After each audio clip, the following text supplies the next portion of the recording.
Anything you can do, I can do better. I can do anything better than you. No, you can't. Yes, I can. No, you can't. Yes, I can. No, you can't. Yes, I can. Yes, I can. Linda Sarsour, adored by leftists for her anti-Semitism and unapologetic defense of Sharia, recently declared that Islam is a feminist religion.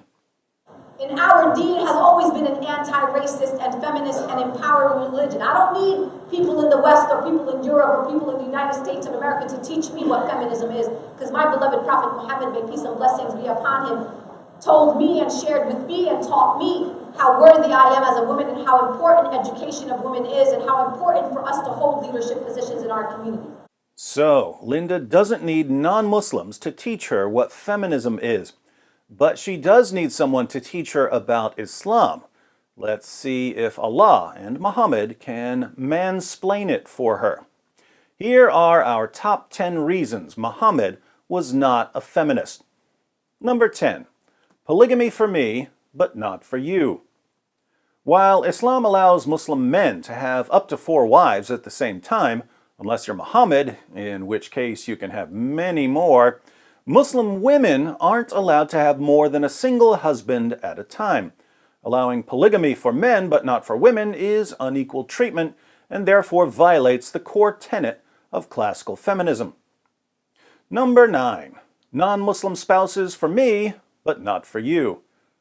The Quran allows Muslim men to marry Jewish and Christian women, but Muslim women aren't allowed to marry Jewish or Christian men.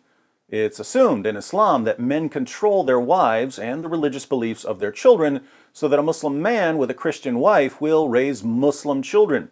A Muslim woman, however, wouldn't be able to control a Christian husband, so she couldn't be sure that her children would be Muslims. Thus, she can only marry a Muslim. Once again, this is unequal treatment and a clear violation of feminism. Number 8. A veil for you, but not for me. In Surah 33, verse 59 of the Quran, Muslim women are commanded to cover their entire bodies with their veils, except for 1 or 2 eyes, so that they can see. Since Muslim men aren't required to cover their bodies with a veil, we once again see the inequality. If a man lusts after a woman's body, it's the woman's fault, so she's responsible for covering herself. But men aren't responsible for tempting women, so men don't have to cover themselves. Are these kinds of double standards condoned in feminism? Number 7. A prostitute for me, but not for you.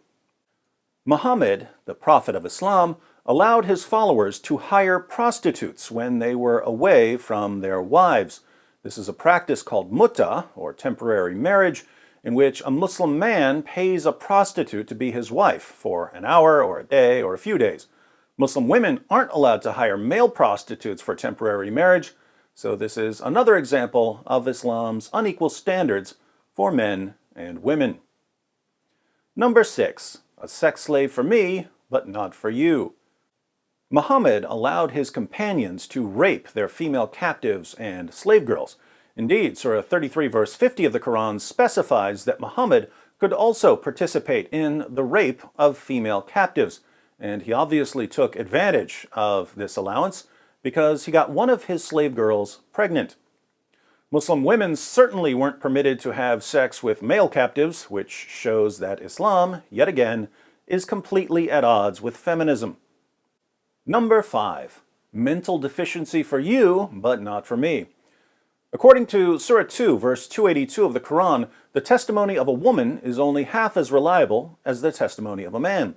Why is this? Muhammad explains in Sahih al-Bukhari 2658. The Prophet said, "Isn't the witness of a woman equal to half of that of a man?" The women said, "Yes." He said, "This is because of the deficiency of a woman's mind." The testimony of women is unreliable because women are, by nature, stupid. Is this what feminism teaches? Number 4. Hellfire for you, but not for me. In Sahih Muslim 2048, Muhammad proclaims that most women are fuel for hell. In Sahih Muslim 241, he says that women are the majority of the people of the fire.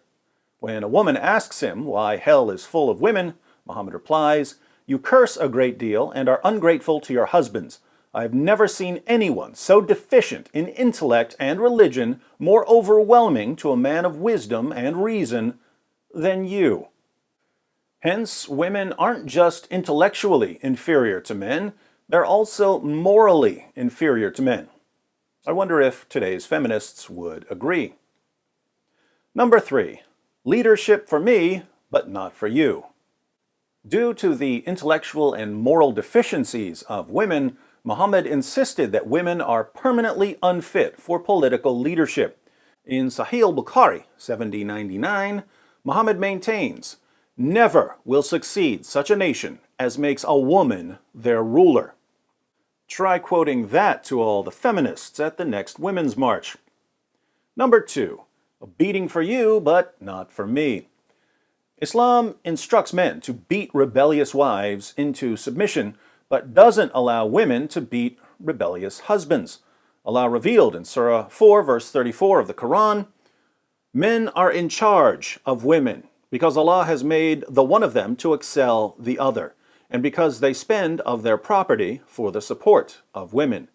So good women are obedient, guarding in secret what Allah has guarded. As for those from whom you fear rebellion, admonish them and banish them to beds apart and scourge them. Then, if they obey you, seek not a way against them." Apparently, Linda Sarsour is convinced that beating women into submission is the very heart of modern feminism. Number 1, child marriage for me, but not for you. Islam promotes child marriage for girls, but not for boys.